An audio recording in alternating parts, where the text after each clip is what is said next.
Welcome to Selfish Confidence, a place where we can connect and be real about how hard it is to be your damn self.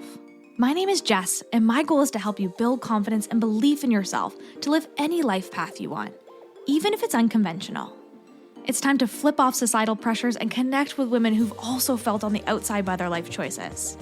We're here to encourage you to grab the mic and speak your truth. I know it can be scary, but we're in this together. Let's get started.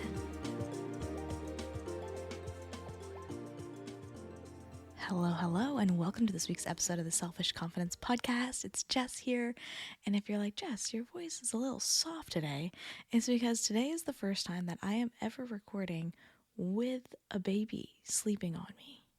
Yeah, I know. I set myself up so that I'd be able to sit down and record this episode for you in case he fell asleep, and he did. But I'm not 100% sure he's going to stay asleep. So yeah, we're just experiencing something new. I've never recorded an episode from the rocking chair with a baby asleep on me, but today is just a whole new day to try something, to see if this works for me. And I just really want the opportunity to almost like collide my two worlds of, sharing messages with you, connecting with you, and helping to boost your confidence alongside of boosting my own, while also being a mom and also figuring out this dynamic of how can I have both. I did a podcast episode recently, maybe you heard it, about, not being able to have it all at the same time. I believe you can have everything you ever wanted, but since becoming a parent especially, and since pregnancy really, I started to realize that maybe you can't have it all the time, right? Or all at once. Maybe sometimes there's seasons for different things, and I'm noticing it more and more, especially right now in this priority of focusing on family first. And, my little guy is almost 12 weeks old. He'll be 12 weeks tomorrow. That's still really freaking young, even for me to be doing as much as I have been doing. And I question myself a lot on that because society tells you that when you become a parent, everything's going to change. And of course it does, but also that you can't do the things that you used to do, that you're not going to have time, you're not going to have energy. It's just a weird cycle in your head. And this is partly what society teaches us and partly what we teach ourselves and the limits that we put on ourselves. And that's really what I wanted to talk to you about today. As I was sitting in this chair and I was like, no, I can't do this. I can't record an episode while he's sleeping here. Like he's going to wake up, or, I can't be able to tackle these two things at the same time because it's just not possible. And I'm learning more and more about the barriers that you break when you think it's impossible, when you think you can't do it. Even as simple as like carrying all the groceries in one trip, right? And maybe your partner tells you you could never carry all those in one trip, and then you do. And you're just like, in your face, right? It's those moments where we start to realize what our limits are and how far beyond those limits we can actually reach when we try. So often we just decide we can't do things, so we don't try. And I've been noticing that in myself, even just in this moment, to sit down and record this episode. I'm like, oh, well, I can't. Well, why not? Why not try? And if he wakes up, he wakes up. And I hit pause and I come back to finish this later. Or, we do the best we can with what we have in this moment. And I wonder where you're limiting yourself in your life right now. I could easily tell myself, well, I have a 12-week-old and I can't do this and I can't do that, and all of the things, right? But what if we started to look at what we can do, or even what we can try? I have been sitting down and I've just been feeling this pull to take women back to Barbados for 2026. So if you're new here, last year I brought 8 women with me to Barbados to experience the island and a confidence retreat internationally, and I had never done anything like that before. And if you're really new here, you don't know that that's actually the island where I lost myself, in the sense, and where this podcast idea came from. I just kept hearing this urge to start a podcast, and I kept feeling this pull to call it Selfish Confidence and to really step into teaching myself how to be confident again and bringing other women along for the ride. And it really stemmed from my lack of connections on the island. It was in COVID. It was in the pandemic, which made it really hard for me to find friends. I was alone a lot. I didn't have my driver's license. I didn't have anything. I'd have to ask my husband for cash so I could even go to the grocery store. But since I didn't have a car and it was like 2 million degrees every single day, I would have to also ask for a drive. And it was just so annoying to not have my independence and to go back to being, Glenn's wife. And Glenn's great. He's probably listening to this right now. What's up, baby? But it's just, it's just, it wasn't me.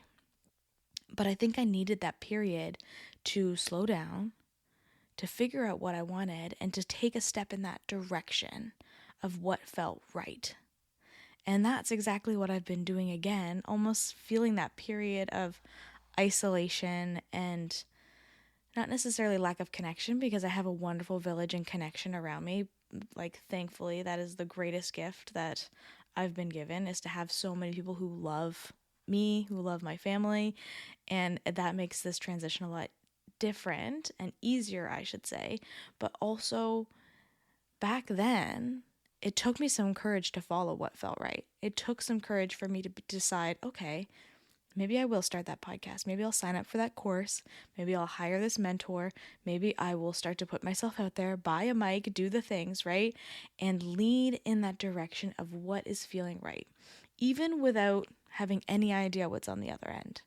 And I'm doing that again now with stepping into deciding that maybe 2026 is when we go back and we do an international retreat, regardless of what my heart and my head are like oppositely telling me. My heart saying do it, and my head saying, are you insane? You have a new baby, slow down. Society doesn't want you to go too big too fast, or to do too much when you're supposed to be resting, or like, it's just this battle that we constantly have, and that battle shakes our confidence. And maybe you feel that in your life where you're at. Maybe you're looking for a new job, you're interviewing for some new positions, and your heart is telling you one thing, to jump into the new job, and your head is telling you, are you insane? We're comfortable here. Why would you take a leap? We're making decent money. It's not that bad, right? You're not that sad at work every day crying at your desk. Like, there's so many scenarios where our head and our heart are telling us two different things. And for some reason, logic, the head part, is the one that always comes through first. It's the one that makes us want to just be like, oh yeah, of course, that's the way we're supposed to go. That's what I'm supposed to do. I'm supposed to get a job, stay in until I die. And, that's it. Period. A little morbid, right? But no, honestly, that's what the world wants us to do, to stay small, to shrink, to not share our voices, and especially when women become mothers, to hide their bodies, to hide away, to take the time that they need to heal. There's a difference between, feeling okay and wanting to do it, and also needing the space and needing the extra time. Thankfully for me right now in this season, I feel really good. And I was out for a walk with a girlfriend of mine on the weekend, and she was like, Jess, if this is what you want to do, and this is what you're feeling called to do, like, why are you limiting yourself and limiting what you can do? And I even feel emotional as I think about it, because I just do that so naturally, to have ideas, but sometimes to dim them down or to limit myself. And maybe you do this too. And it's really hard to overcome that. Right? The limits that we have and the blocks that we have. And I think in this season for me, they often come from what I thought I could do when I became a mom, or what I thought I could achieve, or what mothers can do in general. And I'm learning as I push through each of these limits just how crazy that is, right? These standards that society has put on women, they're absolutely insane. Like, we can do some really wild things, some really strong things, but we limit ourselves and we keep ourselves small because, well, it's what the world wants, and also because it's comfortable. I don't know about you, but I'm tired of being comfortable. I'm tired of staying small when I feel this urge to connect women so deeply. And so I wanted to talk to you today about following your heart and following what feels right, even when your head tells you something different.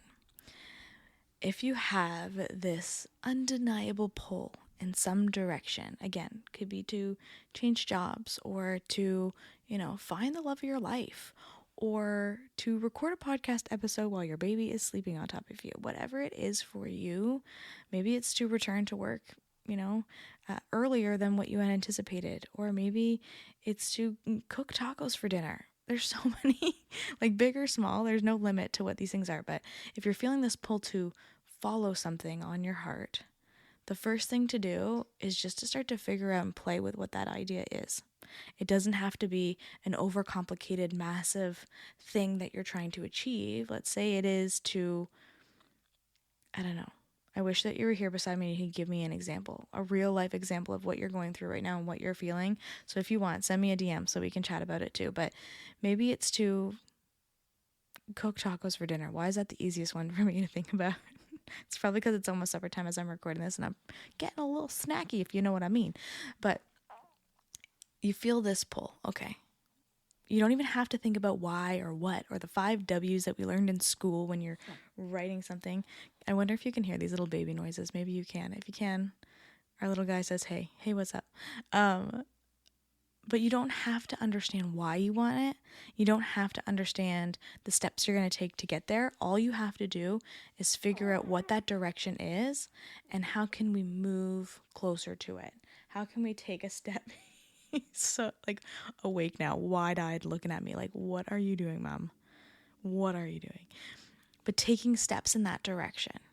So for me, like planning a 2026 Barbados retreat while I still haven't even completed 2025 yet. So in about a month, we are doing our 2025 retreat, and I'm doing it locally because, well, I knew I was going to have a new baby, and I'm doing it at this beautiful spot, and I have planned all the details out. I was just chatting with all the girls who are coming, getting all their information for food and dietary restrictions and emergency contacts and all that important stuff.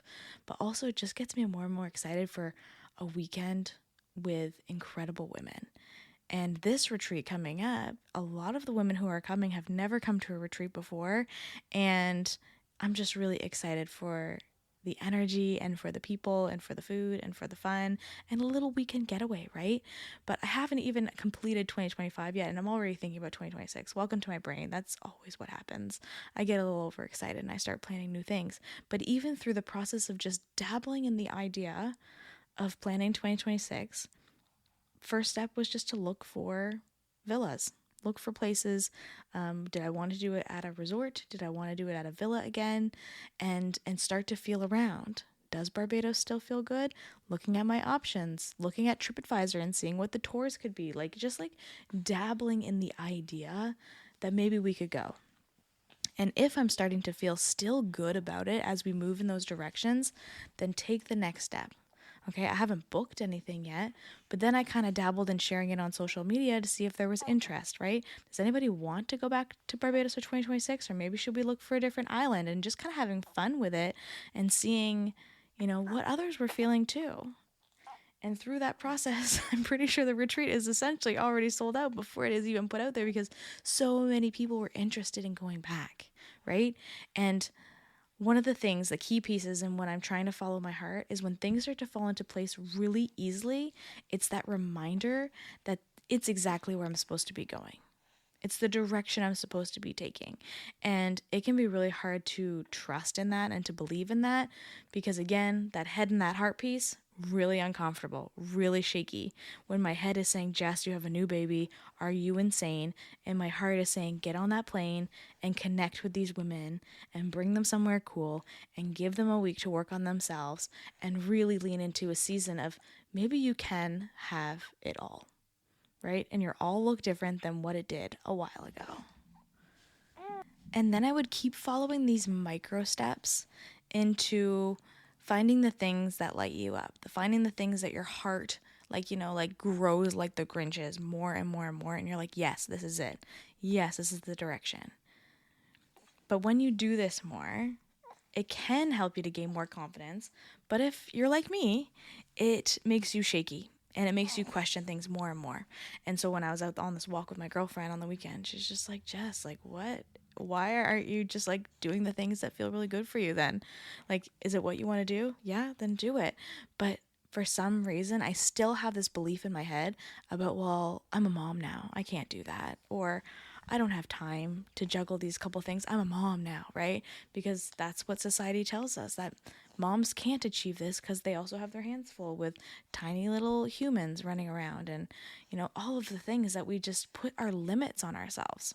So I really want to know where you're limiting yourself. And I tell you this because I'm doing it too, right? In the season of navigating motherhood, figuring things out, trying to understand what my limits are, I am starting to learn that my limits are what I've been putting on myself. And here's the really cool thing. When you start to see that it's you, that you're the reason you have limits, or it's what you've been putting into place, then it's so much easier to break through that. And I can say easy in quotation marks because I've been finding it really hard. It's something that I have to remind myself of over and over again.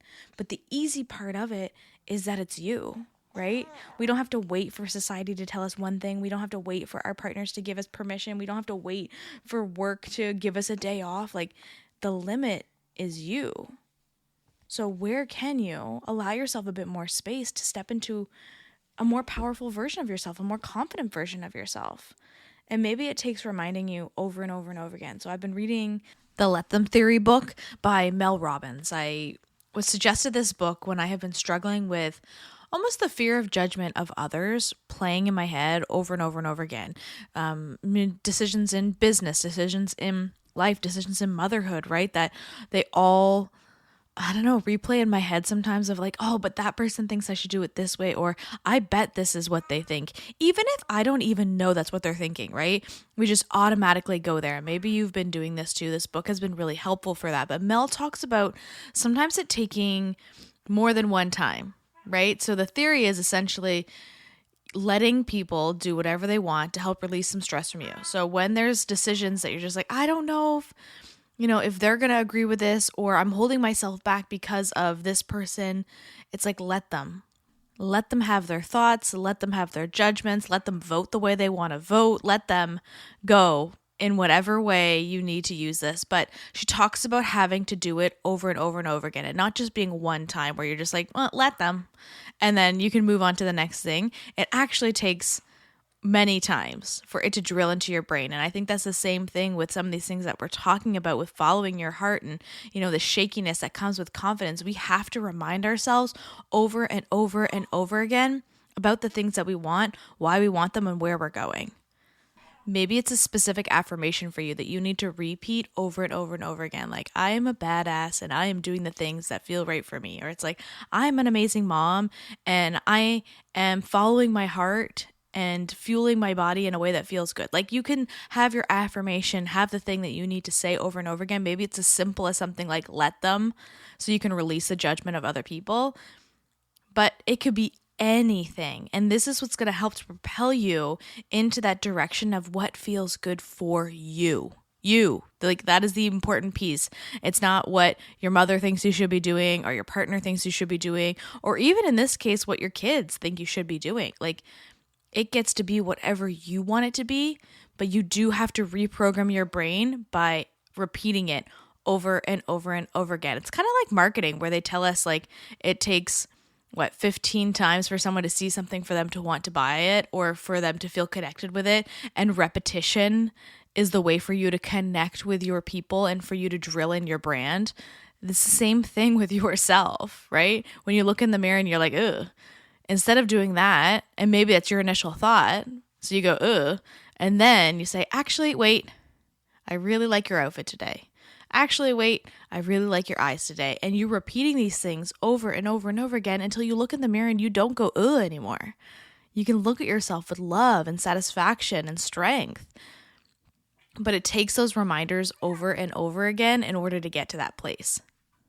So if you have been looking for that reminder to just follow what feels right for you, to follow your heart, again, I have really been testing myself with some of this stuff, even just like as a mom, like, oh, well, this reel, right? Oh, social media, am I right? Tells me I should be doing it this way. And this one tells me I should be doing it the opposite way. And my friend Ashley always talked about this, where she said, one day an apple can be the healthiest thing in the world. And you see on social media and it says like, eat only apples and you'll lose weight, right? And then 2 weeks later, you see apples are gonna, kill you. If you don't buy organic, you're gonna die, right? And it can be dramatic like that, but it's the truth where we have these just like changes in the spectrum all the time. So that's why it's so important for you to get really deep with that intuition and keep trusting yourself as you move through the process. And that just reminds me, even as I say that, if you're not into human design or if you don't know what your human design is, there is a piece of it that really teaches you how to use your intuition. And this is something that I incorporate into a lot of my retreats too, just to help you to have more confidence, especially in that place of intuition and that place of following what feels right. Because for all of us, it's very different. Right? For some of us, it could be a visceral body experience, like a yes or no in our bodies. And for others, it can be this like whisper in your ear. For others, it can be using your voice and talking it out. There are so many different avenues when it comes to your intuition. And if you do not know how your intuition talks to you or what it is for you, then how are you going to know to follow what feels right? So if you're listening to this and you're like, I have no idea what you're talking about, Jess, but I want to know, send me a message and I can look yours up. All you need is your birth time and your birth date and your place of birth, and I can look it up for you and share with you a little insight into like what your intuition, how it can be speaking to you. But anyways, that's a total side note, but it's just that reminder that sometimes what even your best friend says to you is like, this is the way to do it. This is how my intuition talks to me. This is it. This is what works best. Yours can be totally different. And that's why it's just so important that we start to listen a little bit more and follow what feels right. And I think all that to say is just that we need to be listening to ourselves first. Instead of what they're saying on social media, instead of, what politics are telling us right now, instead of what our family is telling us, and trusting that we know best. I know that is the hardest thing to do because we have been told our whole lives not to trust ourselves, that we don't know, right? We want this like detailed plan to make everything easier, but you know best. It's different for everyone, but you know yourself, you know your family, you know your body, you know everything best. It just takes time to listen. It takes time for you to sit in it a little bit longer. Silence is a great place to start. And maybe you have kids and you're like, I don't have any silence, Jess. A few minutes before bed, let there just be some space to not be scrolling on your phone, to not be reading in your book, and just see what you hear or what you feel and start to trust that a little bit more. And the last thing that I'm going to share with you too is this reminder that I had on the weekend when I asked social media, like, why are you here? Why are you following me? Because I've been in this little like confused middle section, especially with the podcast and with life and just being in a transitional season and questioning absolutely everything, right? Like, what am I sharing? What do people want to hear? Are people even listening? And I learned that you are listening. And I'm so, so grateful for that. I'm so grateful you're here and that you feel safe enough to share your opinions and thoughts with me too. But there was this moment on social media where the messages kept coming in on why you're following me or why you're connecting with me. And the answer was you. Like, it was me. It wasn't about what I was sharing. It wasn't about a specific thing that I'm teaching. It's just you. And it really took me aback for a second, this reminder of it had nothing to do with all these things that I've been caught up in my head about, and it has everything to do with my heart. And if that's not the reminder that you need to keep following your heart versus what's in your head, I don't know what is. The world sees your heart. They do not see all of the negative thoughts you have going on, all the chaos happening in your life, the chaotic craziness in your head, the a million tabs open ADHD thoughts going on all the time. They don't see that. What they see is your heart. What they see is your love. And I really think that's a great reminder for the season that we're in, where everything's a little unpredictable in the world and in countries and all of the stuff happening, just everything just feels really heavy. But if we could all lean a little bit more into what's in our hearts versus what we feel like we should be doing, I really do think we're going to be taking a direction that feels better for this world. And I think especially if women start to do this, right? If we can lean into our heart and following what feels right more and more, and doing the exact opposite of what we've been taught to do, I really think the world is going to change for a incredibly beautiful place. It's going to be so much more beautiful than we ever anticipated if women start to do this more. The matriarchy is coming. I truly do believe that. And it comes from us following that feel-good heart over and over and over and over again until it stops feeling weird and until we have the confidence in it. And if you're listening to this today and you're like, yes, I feel you, Jess, the matriarchy is coming and, I am going to be a part of it, then send me a message.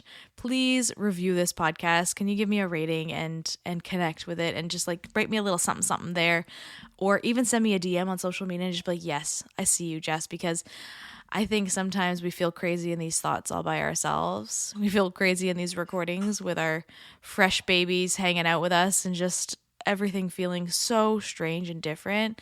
It is such a wonderful reminder that we're not alone. When I get a DM or I see you share the episode or rate the episode, it just really means a lot. So I just want to say thank you so much for being here, for being a part of this community, and for helping me to feel a little less crazy.